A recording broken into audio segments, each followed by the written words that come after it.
সাম্প্রতিক ছুটির মৌসুমগুলোতে চীনে অভ্যন্তরীণ পর্যটনের উল্লেখযোগ্য উত্থান দেখা গেছে।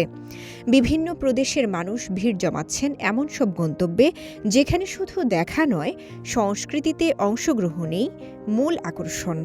পাশাপাশি ভিসামুক্ত নীতির সম্প্রসারণ আন্তর্জাতিক পর্যটকদের সংখ্যাও দ্রুত বাড়িয়ে তুলেছে।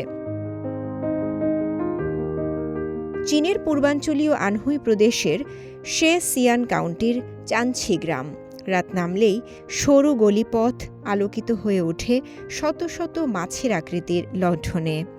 ৮০০ বছরের পুরনো এই ঐতিহ্যবাহী ফিশ ল্যান্টার্ন প্যারেড এখন শুধু একটি উৎসব নয়, বরং পর্যটনের বড় আকর্ষণ।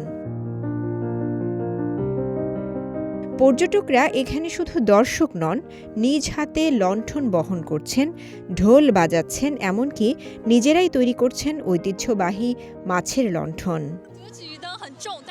লণ্ঠনটা বেশ ভারী, কিন্তু হাতে ধরে হাঁটতে পেরে আমি খুবই আনন্দিত। মনে হচ্ছে আমি এই সংস্কৃতিরই একটা অংশ। এই অংশগ্রহণমূলক পর্যটনের ফলে চানছি গ্রামে লণ্ঠন উৎপাদন, ভাড়া, সাংস্কৃতিক পারফরমেন্স ও স্মারক বিক্রির মাধ্যমে তৈরি হয়েছে একটি সম্পূর্ণ অর্থনৈতিক চেইন। শুধুমাত্র ২০২৫ সালে এখানে পর্যটক সংখ্যা বেড়েছে ৪১০%। একই চিত্র দেখা যাচ্ছে চীনের সিরামিক্স ক্যাপিটাল হিসেবে পরিচিত চিংতেচেন শহরে।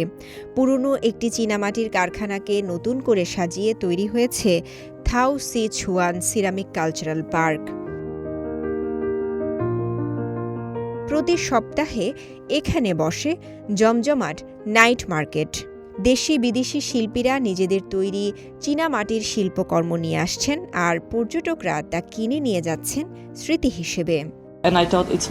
আমি চীনা সিরামিক সম্পর্কে আরও জানতে চেয়েছিলাম। এখানে এসে মনে হচ্ছে ইতিহাস আর শিল্প একসঙ্গে জীবন্ত হয়ে উঠেছে।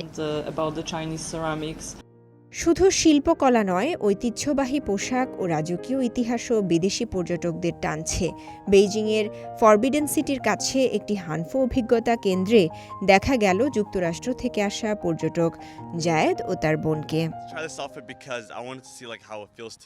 এই পোশাক পরে মনে হচ্ছে আমি প্রাচীন চীনে চলে গেছি। সংস্কৃতির ভেতরে ঢুকে পড়ার অনুভূতিটা দারুণ। চীনের ইতিহাস যেন এখানে সময়ের সীমানা ছাড়িয়ে এসেছে। ঐতিহ্যবাহী পোশাক পরে পর্যটকরা নিজেদের ফিরে পাচ্ছেন প্রাচীন রাজবংশের সময়ে।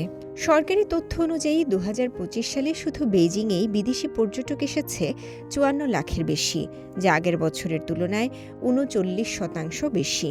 হুবেই প্রদেশে কবিতা আবৃত্তির মাধ্যমে ফ্রি প্রবেশ, হনানের খাইফেংয়ে হলোগ্রাফিক ইতিহাস, চ্যাচিয়াংয়ের লিয়াংচৌতে ভিআর ভ্রমণ, সব মিলিয়ে চীনে সংস্কৃতি ও পর্যটনের এই নতুন সংযোজন বদলে দিচ্ছে ভ্রমণের সংজ্ঞা।